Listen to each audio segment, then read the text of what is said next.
সরস্বতী পুজোর দিনে যে কাজগুলো করলেই চরম বিপদে পড়বেন, কি কি খেলে চরম সর্বনাশ হবে, বন্ধুরা আজকে সে সকল তথ্যই আপনাদের সামনে তুলে ধরব।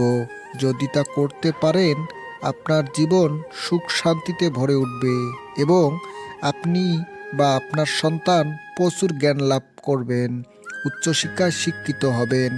নমস্কার বন্ধুরা, রহস্য হিন্দু টিভির নতুন একটি ভিডিওতে আপনাদের সকলকে স্বাগতম।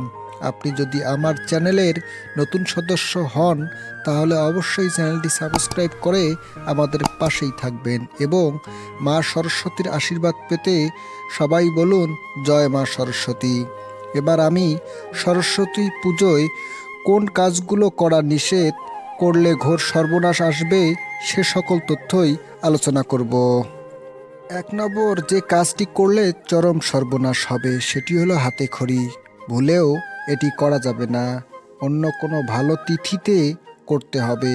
কারণ শাস্ত্রে বলা আছে সরস্বতী পুজোর দিন পড়াশোনা করা নিষেধ। তাহলে আপনার শিশুকে কেন সেই দিনই জীবনের প্রথম শিক্ষা দিবেন? এটি করলে আপনার সন্তানের সর্বনাশ হবে। 2 নম্বর কাজটি হলো তর্ক বিতর্ক, বেশি কথা বলা, কুকথা বলা, বাজে কথা থেকে বিরত থাকবেন। এই দিনটি নীরব থাকাই ভালো। 3 নং কাজটি হলো ভুরি ভোজন। এই দিনটিতে সংযম থাকুন, পরিমিত খাদ্য গ্রহণ করুন, যতটা পারেন অন্ন গ্রহণ না করে ফল খাবেন। ফল খাওয়া শুভ লক্ষণ। এই 3টি কাজ করুন বন্ধুরা, তাহলে আপনার সফলতা আসবে এবং আপনার সকল দুঃখ দুর্দশা দূর হয়ে যাবে। বন্ধুরা, এখন কি গ্রহণ করা উচিত নয়, এসব খাবার খেলে চরম বিপদে পড়বেন সেসব তথ্যই আলোচনা করব। 1. সরস্বতী পুজোর দিন ভুলেও মূলা খাবেন না, মূলা খেলে সর্বনাশ হবে। 2. এই দিনে বাসি খাবার, অতিরিক্ত ঝাল বা চর্বি জাতীয় খাদ্য গ্রহণ থেকে বিরত থাকুন। 3. সরস্বতী পুজোর দিন লাউ খেতে নেই। এ মাসে লাউ খেলে হজম ক্রিয়ার সমস্যা হবে, তাই এটি গ্রহণ থেকে বিরত থাকুন। 4 নংটি খুবই গুরুত্বপূর্ণ, মনোযোগ সহকারে শুনবেন।